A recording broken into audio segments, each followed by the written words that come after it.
poppin'? We are back on attack. Today we're joined by our guest. What's happening? Tell our viewers your name. Let them know who you are. I'm Detour, a.k.a. the Bear Jew, a.k.a. the Hebrew Hammer, Hell yeah. a.k.a. your mom's best friend. What's happening? How y'all doing today?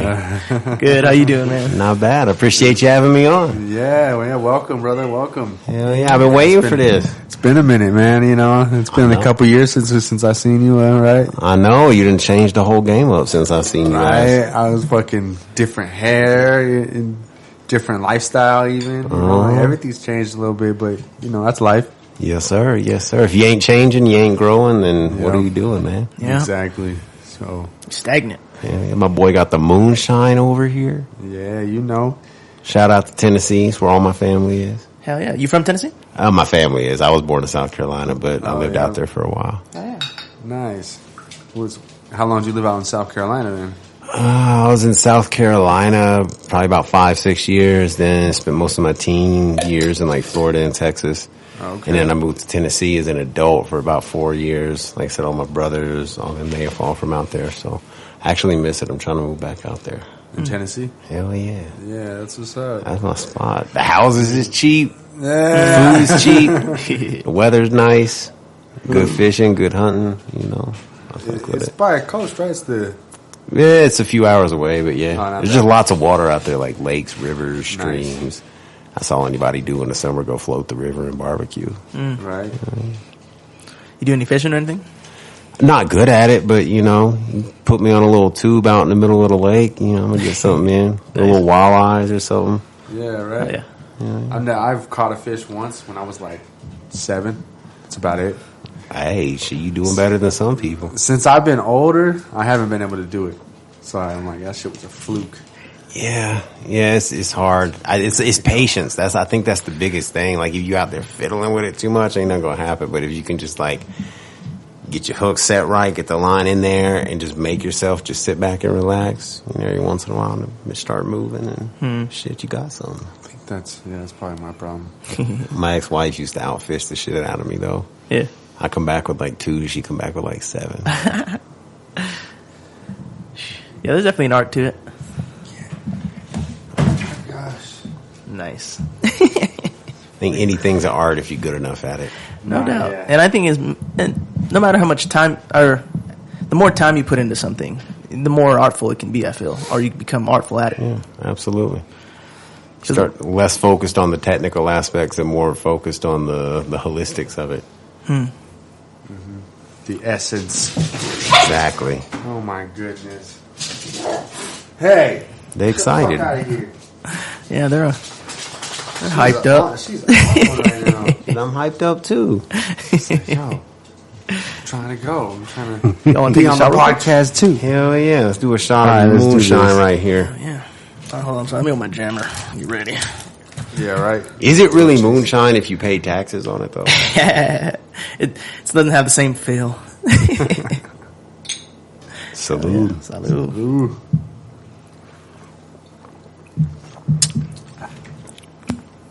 Nice.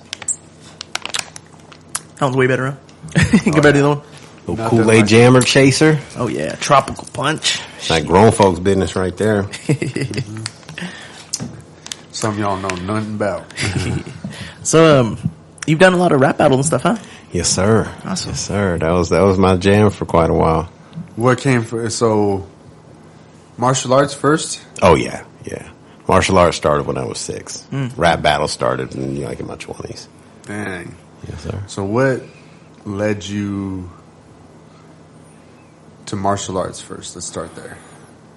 A whole lot of Asperger's. That would probably be the real simple thing. But legitimately, because when I was born, I was super autistic, and I would just spin like car tires and bicycle tires. Like I had a thing for like spinning objects. And when I was about 5, my aunt Esther, rest in peace, she would be out in Hawaii all the time, and she would bring these movies back for me. And they were like old kung fu movies, and I saw people doing spin kicks. You're like, oh yeah, like, boom, shit, that right there.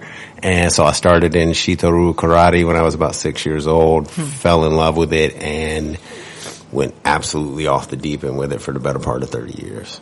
It was just my lifelong passion. Nice. So you've trained a number of styles. What? I know you say you kind of have your own thing, right? You blend everything. Yeah, it's all blended at this point. What have you taken a liking to the most out of all that you've learned? Kenpo, but with one big caveat. Kenpo in and of itself on an island, not very good at the application side. Which you find in a lot of traditional martial arts nowadays, which is a shame. It's like they're real good at teaching you all these techniques, but they don't really focus on how to apply them, like against an opponent that's actually resisting. You know, that's the one leg up that MMA tends to have. So Kenpo was the one that was the biggest life-changing, world-changing, you know, as far as my point of view goes. But I started with more, you know, like Muay Thai, shoot fighting, that kind of things that were more rooted in just getting out there and fighting somebody. So at the time I learned Kenpo, already had the basis of, you know, knowing how to throw a punch and knowing how to take one. And at that point, the body mechanics of movement and speed that Kenpo teaches just opened my whole world up. But it wouldn't be nearly as effective if it wasn't built on a foundation of an art like Muay Thai. No, yeah, I feel that. You know, like boxing was my first nice kind of style that I learned. You Orthodox or Southie? Orthodox. That's my main.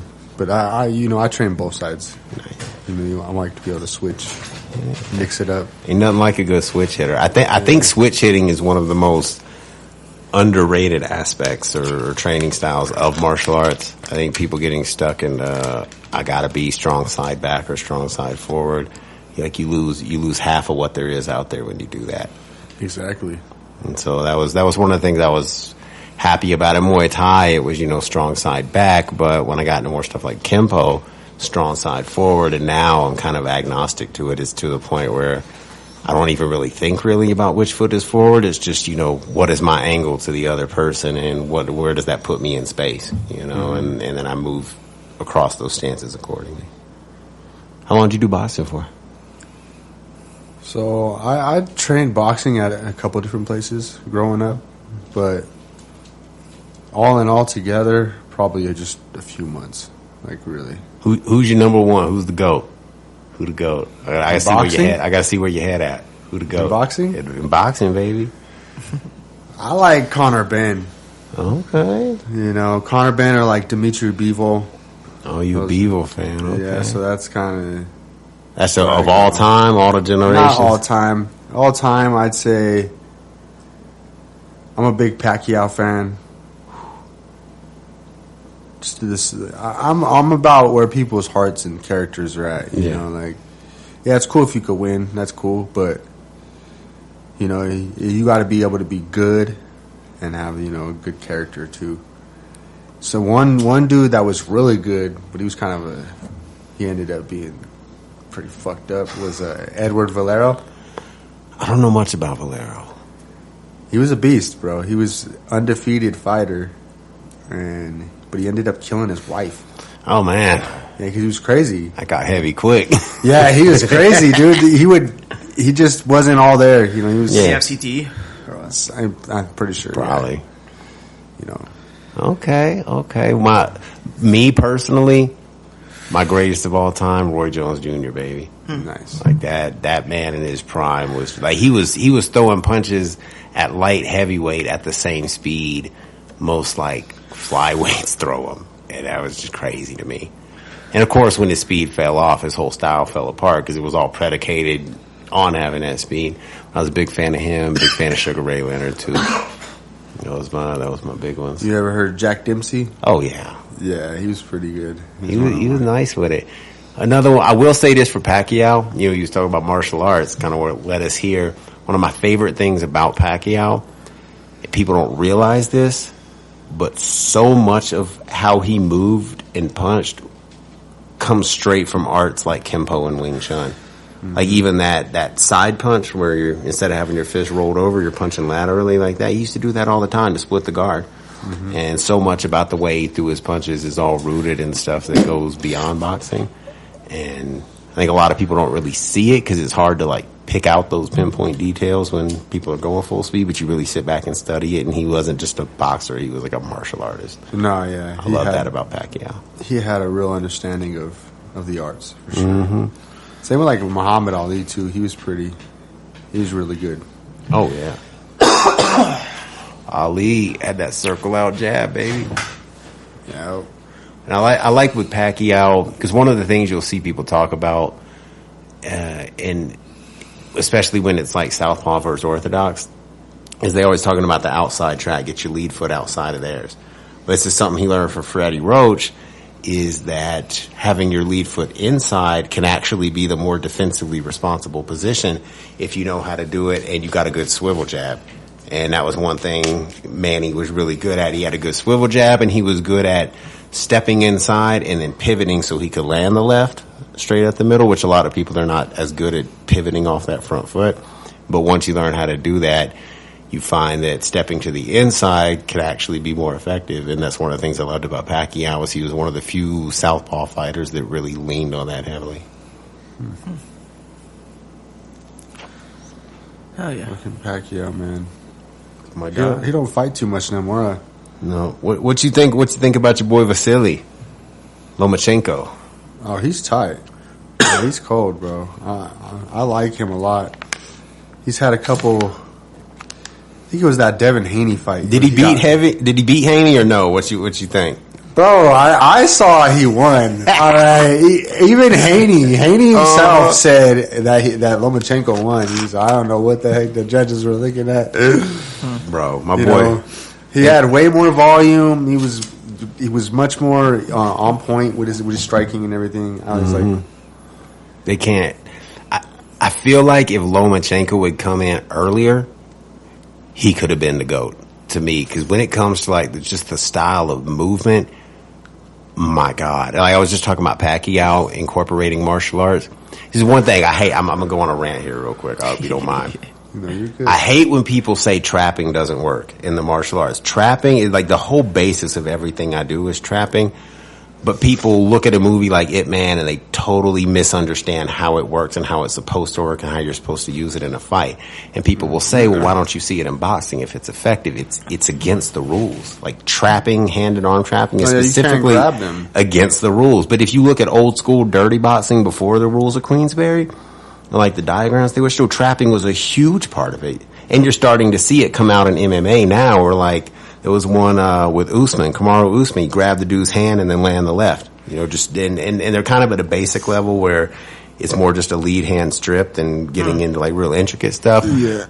But Lomachenko, if you watch a lot of his fights, he used trapping, but what he would do is swipes instead of grabbing. Like you be up in your guard and he'd just swipe your hand down. He'd hit it down. Yeah. See, I do that kind of a little bit too. You know, and that's more how it's supposed to be used. Like trapping, you're not supposed to just sit there and like chase hands in the air. It's an offensive thing. Like they in their guard, you manipulate that guard. You put the hands where you want them. I hit your hand this way and knock this one that way so I can create that opening. I'm not waiting on you to punch. And that's the big mistake people make about it, is it's an offensive technique, not a defensive one. And that's one of the things that drew me to Lomachenko. Is he do that shit all the time. Swipe your shit and then rock you and all. Oh, what am I getting it? I love that shit. I love it. So you can't swing at people's hands and like that's a rule? Well, you can't grab them. So, like with a trap, like if you got your hands up, it's like wrist control. Yeah? Like I grab your wrist and pull it down, something like that, and you can't really do that in boxing. Even the swiping the hand to pull it down, it's one of those things that's technically not legal. But as long as you're not grabbing, like they're not really going to trip on you for it. Yeah, because it kind of looks like a punch. Interesting. But if you know, you know. You're like, oh yeah, you know what he's doing. Yep. You know, the more technical aspect. Yes, sir. That's slick. That's slick. Yeah, I never really looked at it like that. That's he creates so many openings with it. And it's if you use it the right way, you dictate the whole course of the fight. Like you're not reacting to punches. You ever watched Demetrius Johnson's podcast? I haven't.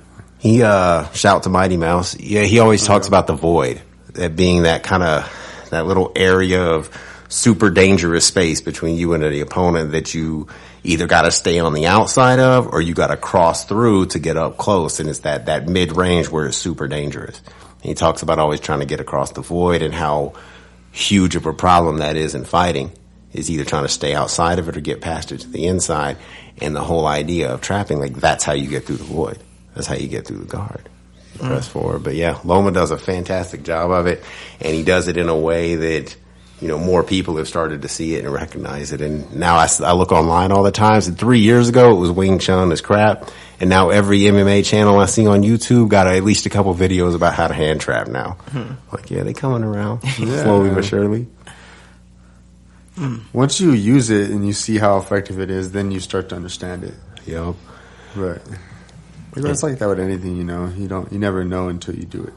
Yeah, and that's the one thing I'll give MMA, and that's kind of where my biggest beef with it has always been, is that it's been so dismissive in the mainstream of traditional martial arts until someone uses something in an MMA match and knocks someone out with it. Like, before Silva threw the front kick to the face against Belfort, nobody was talking about front kick. That was some Karate Kid shit. You know, before Edson Barboza started knocking people out with spin kicks, that was some movie stuff.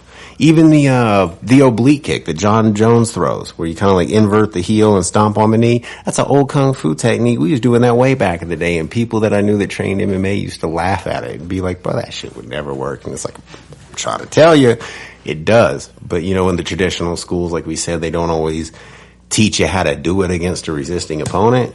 And so you get the technique, but you don't get the application. In MMA, it's just all application. But again, they're starting to come around, and the more advanced the art gets, the more you see that traditional stuff start to get worked back in. And I really believe we're going to end up in a point 10, 20 years from now where MMA guys are doing all the traditional stuff, and you're seeing martial arts like the way it was actually supposed to be implemented. I'm excited for that. Yeah, who is it? Is it Lyoto Machida? He's a karate guy, right? Oh, I love Lyoto. Yeah, he's tight. I seen him. He hosts, or he's like one of the commentators on freaking Karate Combat. Yep. He was crazy. He was the second one to do the front kick to the face knockout. Maybe it is some Karate Kid shit, but it works. Right. It works though. And it's crazy because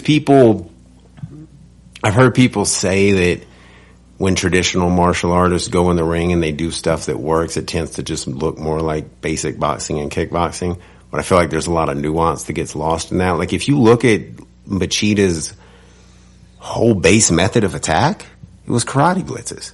He was shooting straight up the middle with reverse punches. He's just not, you know, fully like that doing it. But the whole system of attack, his whole system of defense, the way he bounced in and out, it's almost that Russian style, you know, where you're just kind of playing with the distance more than you are the angle.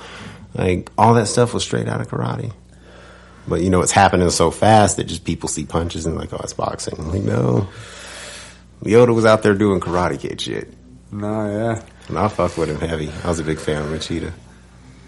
That's crazy how it's a little more unknown now, you know, martial arts. You know, now people are starting to be aware of more. But back, like, when I was a kid, all I really knew was really boxing and shit, you know. Kind of falling apart. No, it's gotten more known for sure. And I think that's a good thing. MMA's helped a lot with that. Yeah. It really has. I really love like MMA, like the Wonder Boy and what's his name? Kevin Holland? Kevin Holland, yeah. I love them. Then they fought together too. That shit was nice. I enjoyed that. I like Wonder Boy. Wonder Boy actually does Kempo, but he doesn't. It's a way different style from the kind I do. His is more focused on that like point fighting style, where mine's more like a speed hitting close quarter style. But no, I fuck with Wonder Boy. You know, and he's got that karate bounce in and out of the range kind of system. Same thing Michael Venom Page does. And people don't talk about this. Conor McGregor was wrecking people back when he was combining that karate stance bladed, just kind of in and out with the boxing.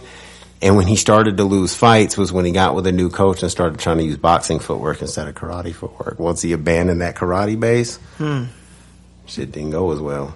I mean, yeah, you're pretty agile like that. You just don't. The one weakness though, a good calf kick can take you off your feet because you're standing so bladed, and that side kick to the knee. That, boy, you really out there for that when you're doing that karate stance. But you know, if you know how to manage that wrist, then yeah, super effective. Hell yeah. Man. So then, let's fast forward into music. What brought you to music? I used to sing along to Bone Thugs and Harmony songs when I was like 10, 11 years old. And somebody heard me one day and was like, bro, you could rap fast. Like, do you rap? And I was like, no, like just singing the Bone Thugs shit. It was, you should write your own shit, see what you come up with. And I was already like super literary and good with words, and I wrote like poetry and short stories and shit like that when I was a kid. So kind of a natural transition. Ended up deciding, like, I didn't have all the resources to meet all the different people that go into making music. So I was like, oh, I want to learn how to do it myself. And I went to college for music, I didn't even know what a quarter note was, you know, and ended up learning all that shit, learning audio engineering, learning how to play the piano. And one of the interesting things was I learned really fast, like way faster than anybody, myself included, thought I would. And I saw a news article. It was about a report that they did, I think in like Japan or something, scientific study. And what they said is that the martial arts develops the same neural pathways that music does. And so they're kind of complementary in that sense. And, you know, a lot of old traditional martial arts, like if you train martial arts, you had to do art and music too. You had to like paint and dance and drawing and all that kind of stuff. Because they're all kind of related in how they form pathways in the brain. So even though I never studied music growing up, I feel like having the martial arts background had already like primed my brain to learn it. So then once the interest came there, I just picked it up super fast. And that kind of led me down a road of like 10, 15 years of doing music. So now they're two of my biggest passions together. So what did you do, battling first or?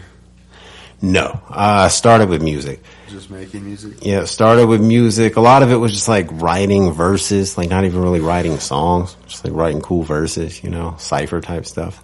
And I got into the idea of battling early on.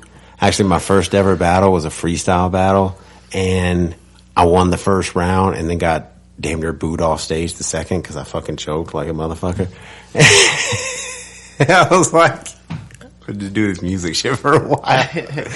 But yeah, I really got into music, and when I started battling, was about a year after I started music school. I kind of caught some old grind time shit, like used to be on like the little on-demand thing on TV. If you really looked, you could find it'd be like Thesaurus and Ilmac on a rooftop, you know, from like the late 90s or something. And I was like, oh shit, people are doing this shit. And then, yeah, I happened to reach out to some leagues. VO the Face, we was talking about him. Shout out VO. He was one of them. There's a league in the Springs called Colorado Rap, and I got on with them. And yeah, I just did that all the way through undergrad school. It was crazy. Damn. Where did you go to school for that? University of Colorado, baby. Denver? Yes, sir. Hell yeah. Damn. That's what's up. Right on. Long journey, but I'm glad I made it. When did you graduate? Well, so I finished the bachelor programs in 2016, and then I got my master's in 2019. Nice, man. Congrats. I appreciate that. Shit, that's dope. Doing 3D audio. Yeah, you're talking about listening to like figuring out the frequencies and changes and shit. Like that's crazy, dude. Critical listening, man. It takes some practice, and it's one of those things. There's no shortcuts. That's the one thing. Like there's no quick way to learn it. You just gotta spend the time and do the studying. But it changes the whole way you hear sound in general. And sound is like the basis of reality. So. Yeah, it's an important one for me. Yeah. You know, somebody asked me recently if I'd rather be blind or deaf. Like, it was, hypothetical question. I was like, that's so hard. Because either way, like it's, I mean, I think I don't know, it'd be hard. Like, I don't know. Deaf. Yeah. Yeah. I love music, but man, how you be able to see what I'm doing? Yeah, I know, it'd be hard, man. Just like, just nothing. Being able to hear it all, but not. How about you? Blind or deaf, baby, what you choosing?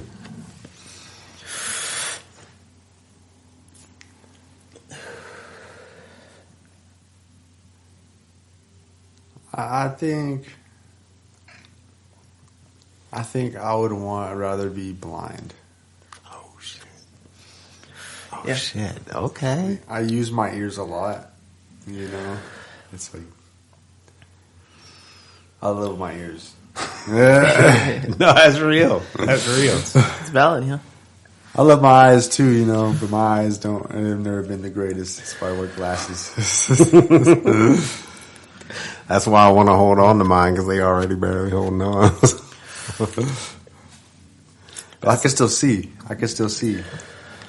Yeah, no, that would be a terrible choice. Yeah, I know it'd be. Yeah. Yeah, I got to be able to see. God forbid. Yeah. I could be a deaf ninja warrior, but blind ninja warrior, I mean, that's some legendary shit, but, oh man, I don't know, that'd be hard. If I was able to have seen first, then went blind, I think that would be a little better. Yeah. Then you'd already be like, oh, I lived life, and say you learned martial arts and you're like a freaking master, and you go blind. You have to learn how to reorient your martial arts so your sensitivity is different. You have to use your techniques different. I feel like this is kind of what Kempo is about. Like, you'd have to just be able to get really close to people really fast so you can keep a hand on them. And if you keep a hand on someone, you can kind of figure out what's going on without having to see it, But yeah, if they're across the room, boy. That's like Tai Chi push hands, Yeah. You ever done push hands? I have. I've done push hands. I've done Chow Sao. Nice. The one with the red, like the Wing Chun. Yeah. Done a lot of. It's all sensitivity training. Yeah, exactly. That's another thing people mess up with them arts is they're like, well, that just doesn't work. You just push hands and stuff. It's like, well, you're not going to do push hands with someone in a fist fight at a bar. But it's teaching you this. It's all getting to this basic idea that if you make some kind of physical contact with someone, you can feel where they are in space, and you've seen enough that well, if they're like this, and this is kind of what threat this hand's going to be, and this is what they can and can't do with their feet. And you've kind of got that instinctual understanding. So you learn this idea of like just making contact with the person. Because then you don't have to see what's coming. You can kind of just feel it. Mm-hmm. And it makes it way, way faster. And you can just go off instinct. But people see that kind of stuff and they don't realize like what it's actually trying to teach you. But yeah, now I fuck with Tai Chi. Those kicks used to be killer where you like kick and then rotate with your leg out. Mm-hmm. Oh man. And you got to be nice and slow and controlled, so you can't use momentum to hold your leg up. You just got to hold that motherfucker. Move your body. Mm-hmm. Yeah, Tai Chi's intense. So what made you choose Tai Chi of all them? Everybody out here doing BJJ and Muay Thai, and you was like, I'm going to learn some Tai Chi. It was never on my mind, all right, ever in my life. So before Tai Chi, I had this whole idea. I wanted to learn martial arts. I wanted to do all these different styles and fucking create my own style and, do all this crazy shit, kind of like Bruce Lee. Yeah. So I was going to do Aikido first, but never came around to it.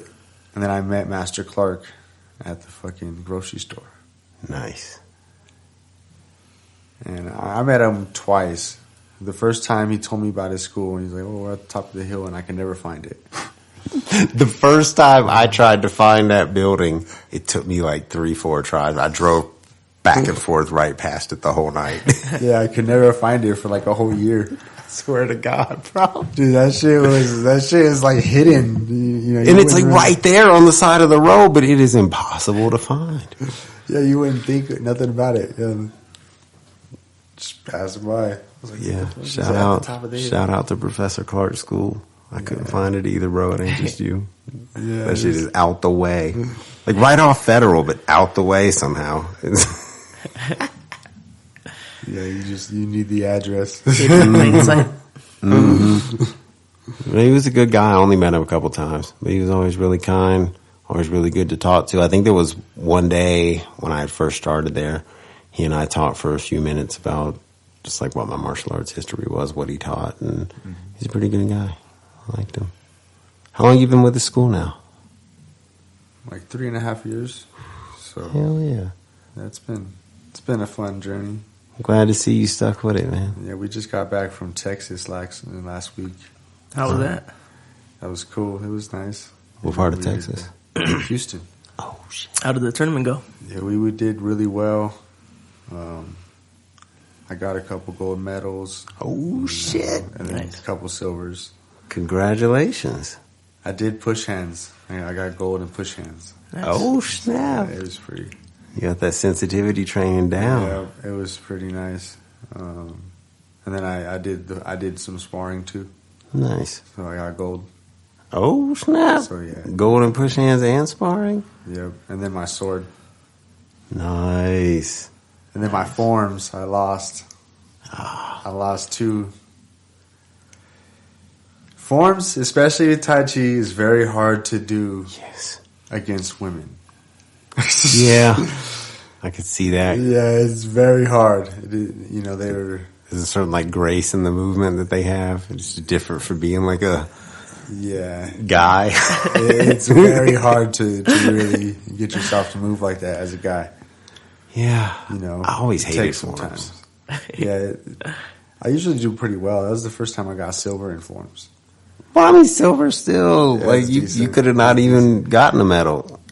You still The first second place? one, I lost to a 9-year-old girl, bro. But I'll tell you this. I seen her form, okay? And I was, like, blown away. I was like, what the fuck? But she's 9 years old, too. I'm like, damn, she's probably been doing this since she was a baby. And that's where the trick is with martial arts. Like, it's one thing to come into it when you're 20, but when you start at like 5 years old, 6 years old, even it sounds crazy. My godson, / my nephew, my brother's son, started like even maybe before he was able to walk, but right around the time he was able to walk, started teaching him like kicks and punches and little basic wrist locks, like the Kote Gaeshi where you twist the wrist to the outside. Oh, shit. I've taught 2-year-olds that, and they pick it up so fast. They're like sponges, and so you can just start teaching them everything. And by the time they're 9 years old, like your brain, that's when it's just developing. It's building the whole framework that's going to guide you for the rest of your life. And so if you develop all of that using the martial arts, like, yeah, you're 9 years old out there doing crazy shit. Human brain is nuts. I think she was training since she was like real young. You know? Because the way she moved, I was like, damn, that's going to take me a minute to move like that. And kids at that age, they're so flexible. They haven't like stiffened up yet. So like for you got to train to do the splits and all that like them, and they work, Yep.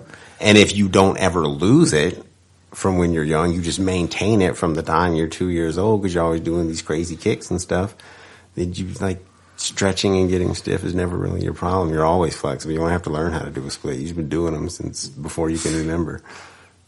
And that's how you get that good. In your forms, did you have to bust a split low? Nah. Get a lot of splits in Tai Chi. Yeah, That'd be crazy. Not in our forms, no. I think the closest thing you get to something like that is like the leg kicks. Some people will get the Tai Chi kick and they could kick straight up. And then like, That's crazy. boom. And then their hand and foot is like right up. Huh. And like that shit's hard. I can't do it like that. I get it maybe up to like maybe right there or something. Nice. But it's decent, but some people are really good at that shit. Seen that with Taekwondo people too. It was a guy would like balance the plate and saucer, or the cup and saucer on top of their foot. Just doing a standing side split. Like Crazy. I used to be able to get pretty low, but man, not that low. Oh my God. Yeah. I haven't gotten the full splits yet. I used to be able to do the front to back, but never a side to side. Like back in the day, I could probably get like this close to a side to side, but yeah, that was it. That's That was about where I was stopped. Just my hips weren't doing it at that point. Yeah, I think some people's hips, they're just not made for it. Yeah, that's very true. Well, a lot of it is just practicing and staying limber. Mm-hmm. That's probably one of the biggest advantages of martial arts, like for longevity. It's just keeping moving. Yeah, exactly. What's your favorite part about Tai Chi? Tai Chi?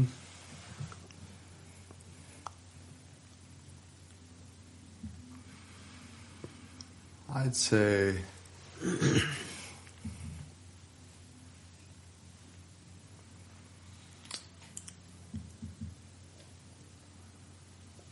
the depth. There's a lot of depth to it. And because like when, especially the way how Clark teaches, he's like, he teaches one level of it, and then another one, and then another one. So it's like layers. So I've never really seen that much to anything. So this is the first thing that showed me that. And it's brought a lot of purpose into my life and a great community of people.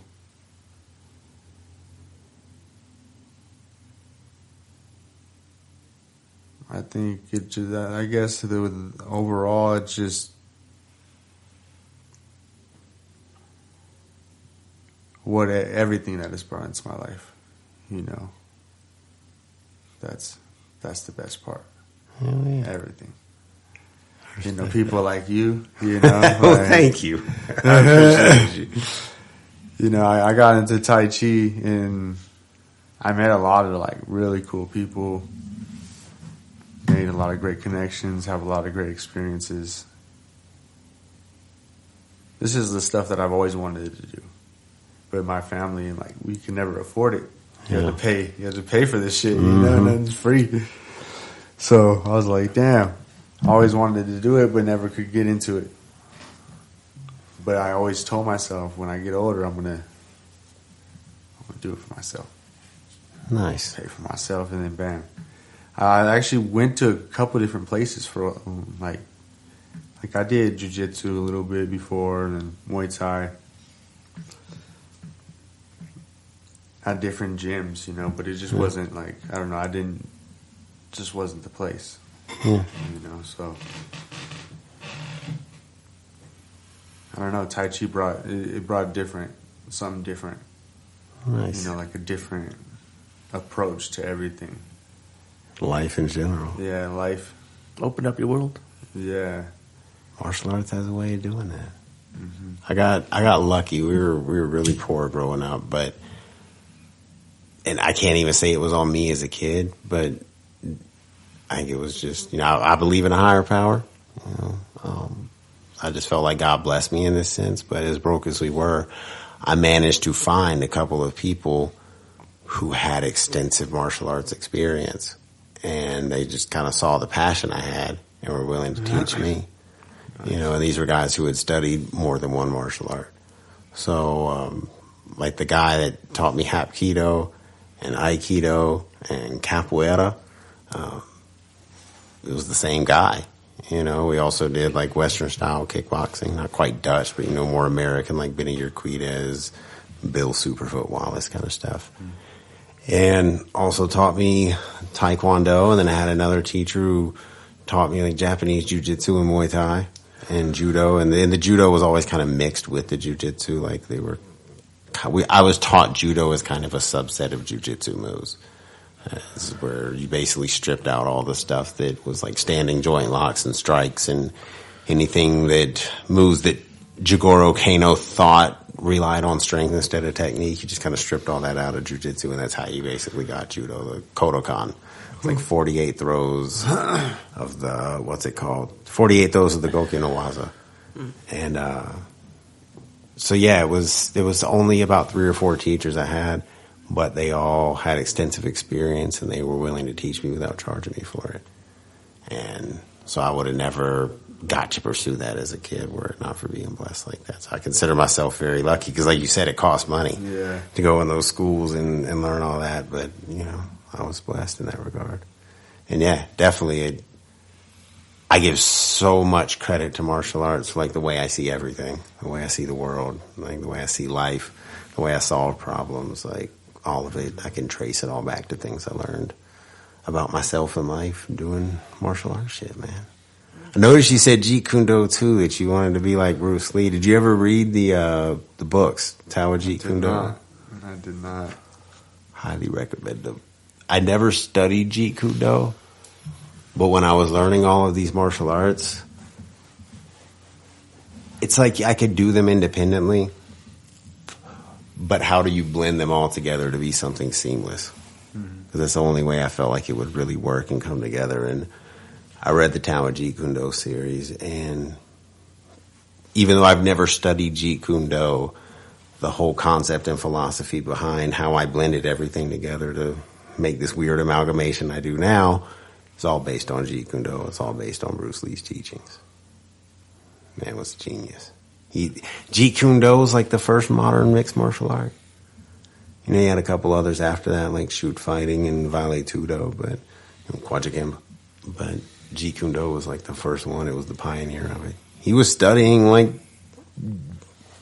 wouldn't be Brazilian jiu-jitsu, but he was studying basically like catch wrestling techniques, like wrestling with submissions. And he even does arm bars in one of his movies, you know. He got the MMA gloves. Like he was out there pioneering the martial arts that we know today, man. Yeah, we recently were watching the Enter the Dragon. Oh, yeah. That was a good one. Yeah, man. Bruce Lee on another level. You ever seen Once Upon a Time in Hollywood? I have. And what do you think? I hate that. Mm-hmm. I feel like, and I hate it because Michael Jai White is guilty of this, and I actually really like Michael Jai White. Like, he's fucking legit. Like, no one can question that. But people have this tendency to write off Bruce Lee as someone who was not a fighter. And they don't realize that Bruce Lee, like the whole reason he broke out of just doing Wing Chun is because he was a fighter. And he was like, wait, like this is too rigid. Like, I can't move like this. Like, he won a fight with a takedown that he was not winning otherwise. And he was like, dude, his whole world opened up. And people like write that off. They're like, oh, well, he just did movies. Like, no, he got in fist fights with people on a semi-regular basis. Like, Bruce Lee liked to throw hands. That's kind of what he did. And people tend to write him off now. And so he was terrible to stuntmen. I've heard that since I was a kid. And he was kind of an asshole in that regard. So, you know, fair criticism there. But just playing him off like he didn't know shit about actually fighting and he just get tossed around like that, like, bro. That motherfucker was knocking heavy bags off the chain at the gym. There's a picture of him. I don't remember what book I saw it in, but he had a guy holding the heavy bag and he did like a hopping side kick and the bag is like almost parallel to the ground up in the air with the guy like hanging on the back of it. And the only reason he didn't go back farther was because he like hit a wall. And it's like, come on, man. I don't think you would have got tossed around like quite that easy. That motherfucker put you in the ceiling with a sidekick. Like, let's be real. Let's be real. Yeah. There's a scene from one of the movies.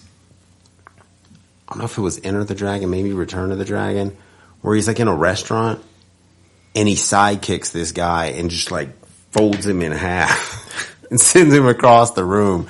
And like that was real. Like there was no wires or anything. Like he just yeeted that guy across the room with a sidekick. So shout out to Quentin Tarantino, but yeah, stop doing my boy Bruce like that. Yeah, that is definitely him throwing him in the car and shit like that. Yeah, it's pretty It was a good movie though. Yeah, it was a good film. The ending I think is like the best part because it gets real, you know, like crazy. Interesting. Yeah. Oh, I love the scene in the house. He sicks the dog on the guy. And yeah, that was crazy. Yeah, he's like stomps him. West Side stomps him. And you just like punch that chick in the face straight right. Yeah, fucking buster shit. Y'all want another shot? Yeah, let's do it. One more. Man, well, I appreciate you coming on, man. It's been nice. You,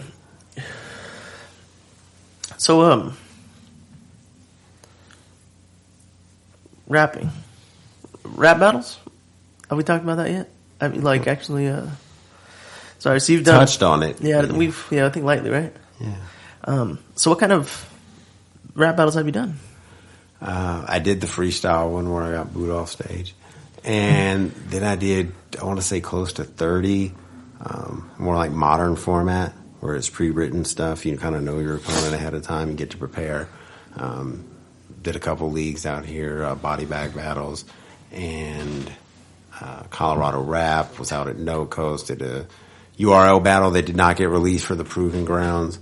Did that Perfect Storm event with Disaster. We had a Dub Trace versus Dot Mob event with like T-Rex and K-Shine.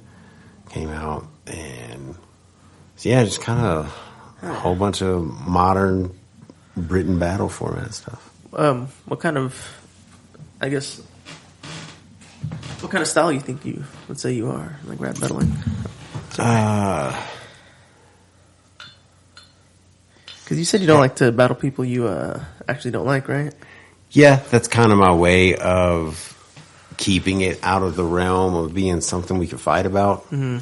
So it's like, you know, it's one thing to like say this shit to someone that I don't have a problem with, but like if we got legitimate funk with each other, like, well, you know, how is it not a little personal? You know what I'm saying?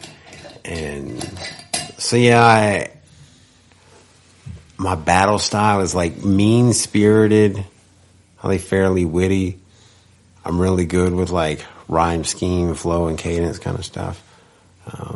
But yeah, it's kind of an extension of who I am as a person and my sense of humor. I'm a little sarcastic, a little sharp with the tongue if I need to be. I know how to be. You know what I'm saying? Like me and my friends, we love cutting up and ragging on each other. So it's just kind of like built into the style. Probably try to be a little bit condescending where I can.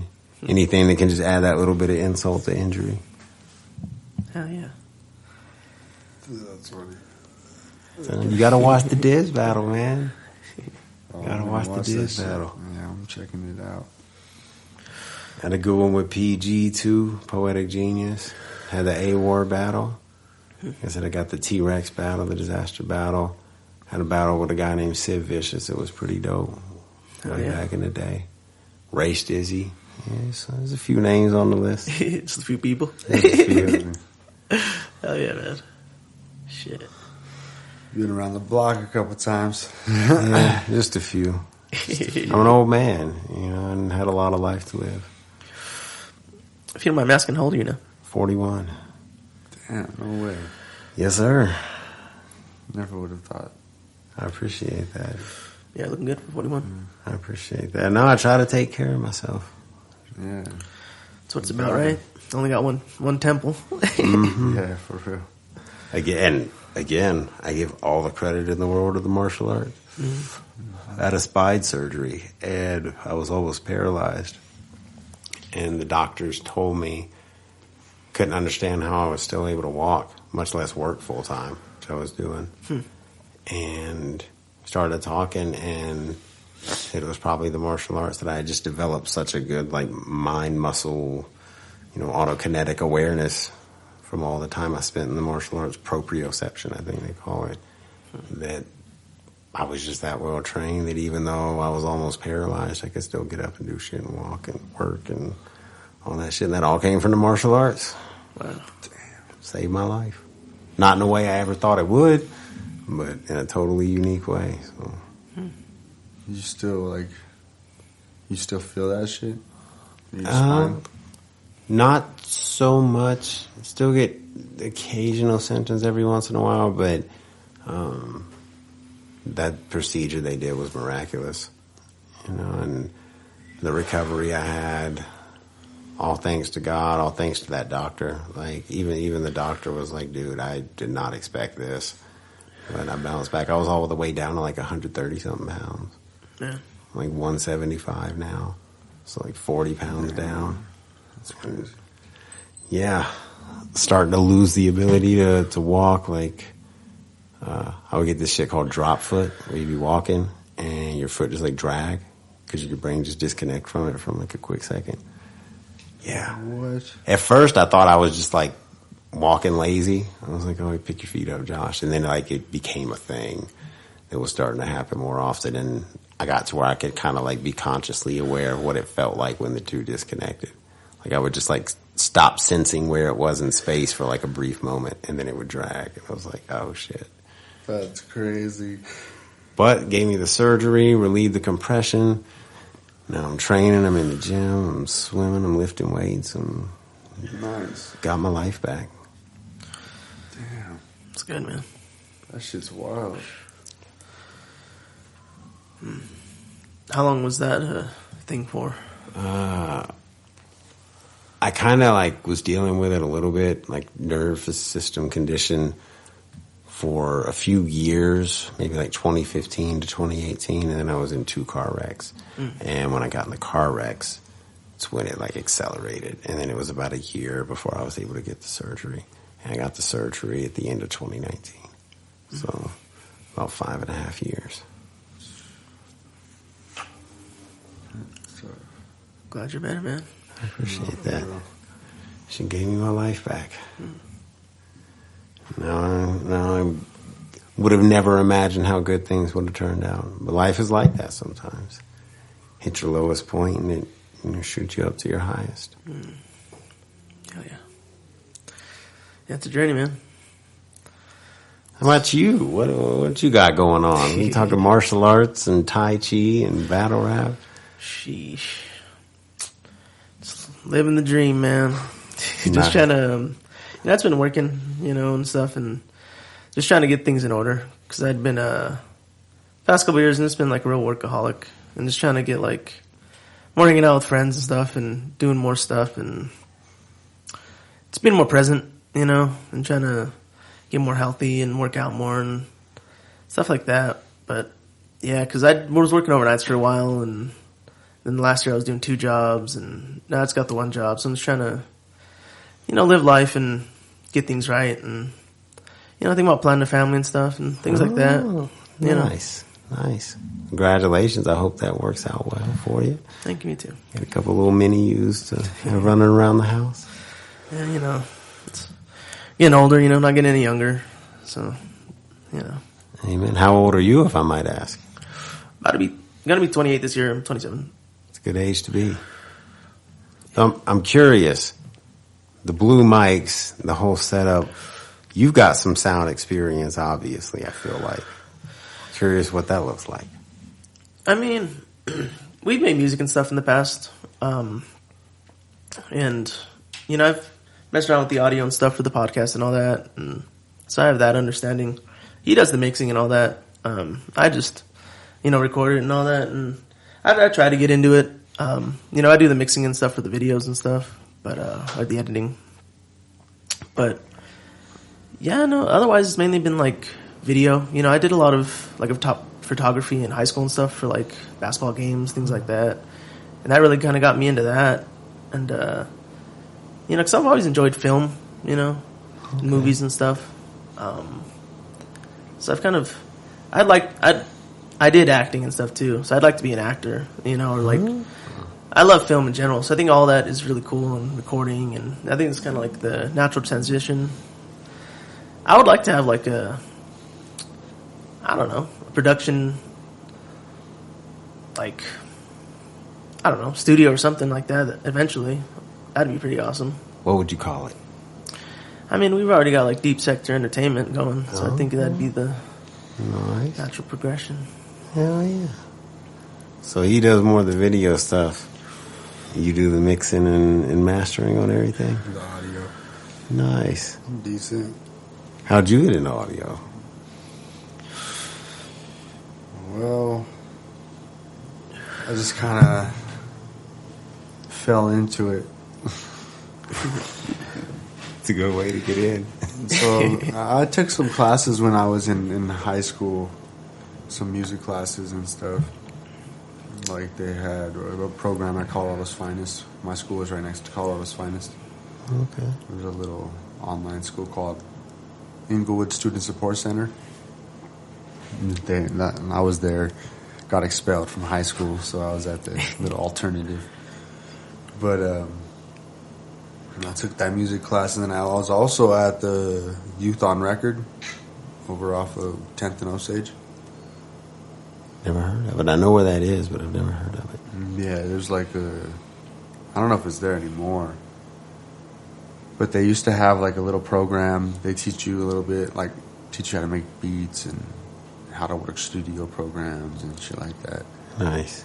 So I made a beat, or I made like 2 or 3 beats in that class, but I never kept them. They were all right, you know.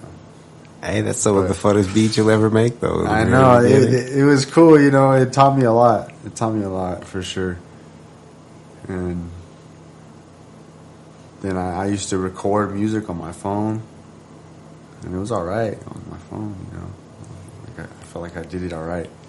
But then one day, my homeboy Matt was like, yo, we got to start recording this shit, you know. Let's make a studio. And he built a studio, got the program and everything. And then he started showing me how to work it. And then I was like, damn, I guess I could do this, you know? So I started just fucking around with it, and then started watching videos on it, you know, on YouTube, and learning about it a little bit, and then trying to train my ear on my own. Mm-hmm. But I ain't no professional or nothing. I've made some decent mixes.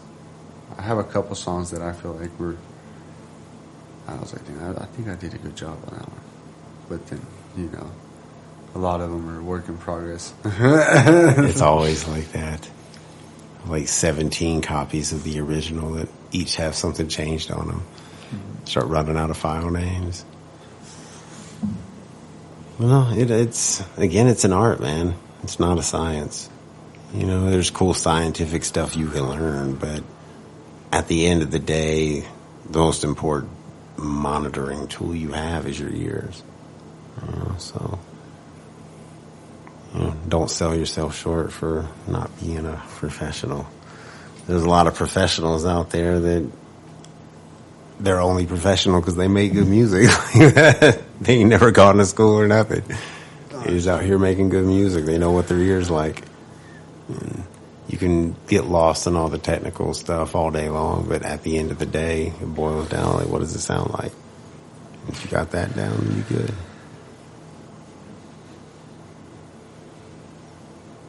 Yeah. Some real shit.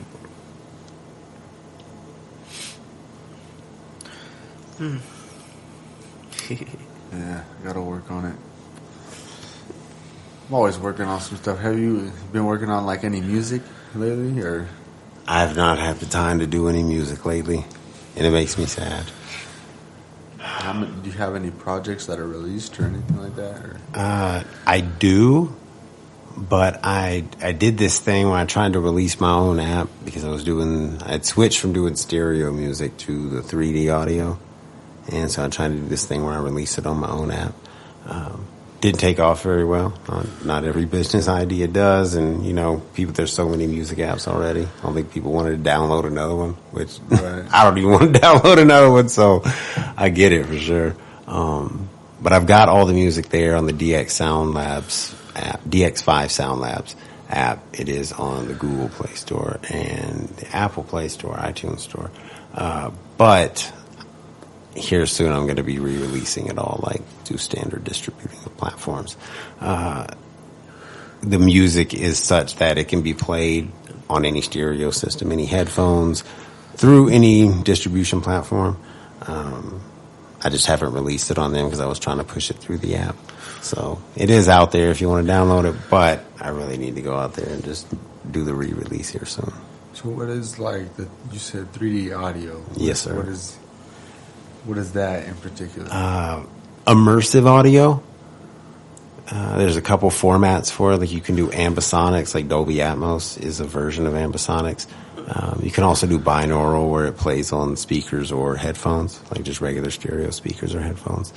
And it essentially is to the ears what VR is to the eyes, if that makes any sense. So when you listen to music and you got headphones on, right, you kind of hear it all between the ears. It's like in your head. and there can be stuff panned left and right. And you can maybe play with reverb to like push something forward or back a little bit, but it's really like two-dimensional playing. You just got left, right, and it's all right here in your head. 3D audio makes it sound like it's coming from a speaker out in actual space. So like I can put a kick that sounds like it's over there under the table. Like even though you've got headphones on, it sounds like it's all stuff around you. You can put stuff above you, below you, in front of you, behind you, whispering in your ear. Up here with the choir, you know. So that's what I do is I take these beats with all the individual track out files, maybe 30 tracks, and then I play with them and binauralize them and render them out in a 3D space and mix it in such a way that it's going to sound like a normal stereo song when you listen to it on speakers in the room. You're not going to really tell much of a difference. But when you put the headphones on, suddenly it's out in space. And the effect is kind of shocking. What I always tell people is if you listen to it, listen to a 3D song and then instantly switch to a stereo one.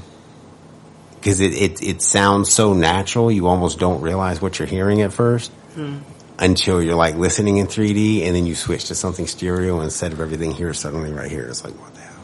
It's almost disorienting. There's a video on YouTube called the DX5 Experience on the Dub Trace channel, or might be on the DX5 channel. But yeah, the DX5 Experience 3D sound, and it's a little ad I did. You listen with headphones on, and it kind of gives you a demonstration of what the technology is like and what it does. And so, yeah, you listen on your headphones, it sounds like your speakers out in the room. Even to the point, like, there'd be times I'll be listening, it's like 1 a.m, and I'm like, oh shit, I need to turn these speakers down because the neighbors are going to hear it. And then it's like, wait, no, this is all of my headphones. There's a lot of, you see it a lot in video games. You get it in theaters that have Dolby Atmos, but I think the most prominent place for 3D audio right now is video games, and it's slowly working its way into the music industry. Interesting. Yeah, that does make sense. Huh.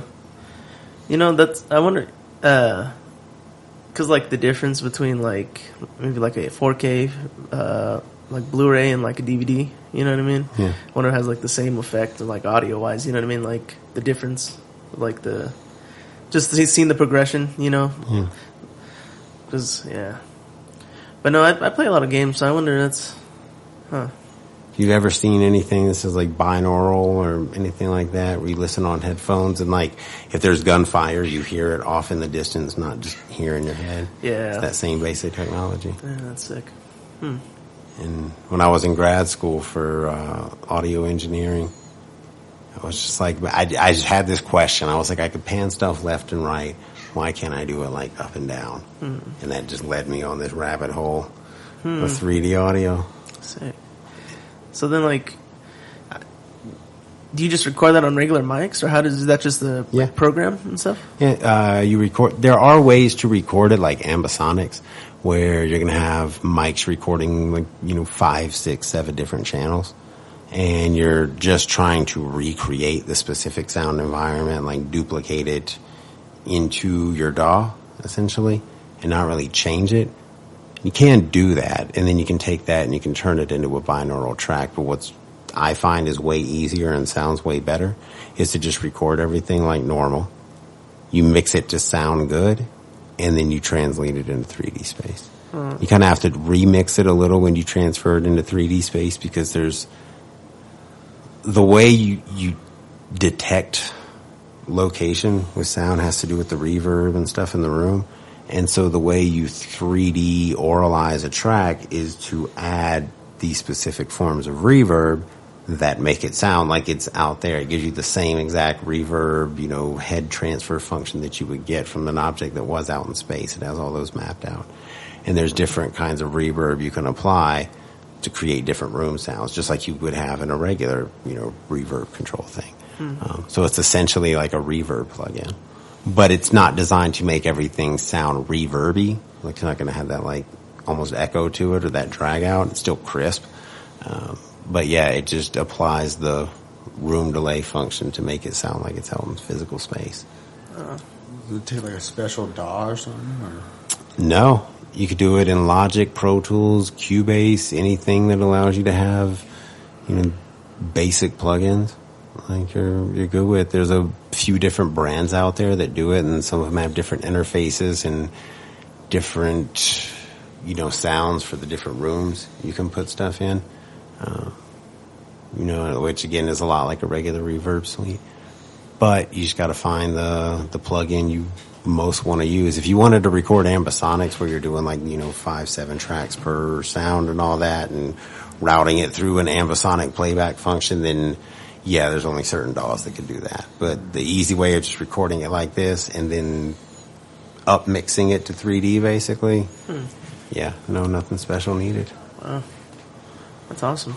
Technology's there, just people aren't really using it. Might be something to look into. Yeah. Shit. Check out that commercial, the DX5 experience. Oh, yeah. Throw some good headphones on, you're like, what the hell? Will do. It says on YouTube? Yes, sir. Will do. Shit. Oh, you want to take this shot right out? You got some water I can chase it with? Possibly. You want another Kool-Aid jammer? I'll take a Kool-Aid jammer. You want another jammer look? That's all I got. Yeah. What moment? I appreciate it. I need to get waters. I got tap water, but I drink over. I ain't super bougie about water. I appreciate you on the Kool-Aid jammers, though. pretty good. You the man. Thank you, sir. Yeah. Appreciate yeah. Right.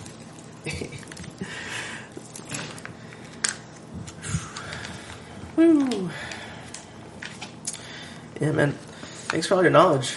Truly appreciate you sharing your music knowledge. I appreciate that. Shit. I love talking music. Appreciate you having me on the show. It's been great. Love to have you back. Yes, sir. Salute.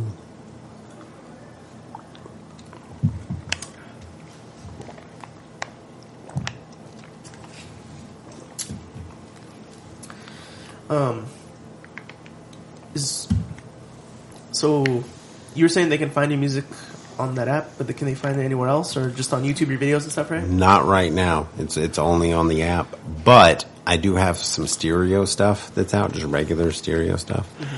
And that is on YouTube on the Dub Trace channel, DUBTREYS.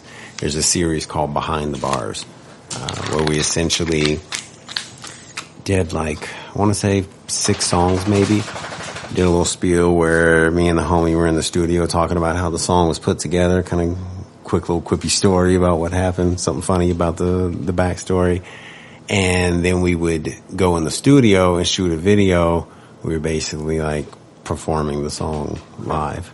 We weren't actually performing the song live. We're using the studio cut of the song, but we're in there performing it in the studio.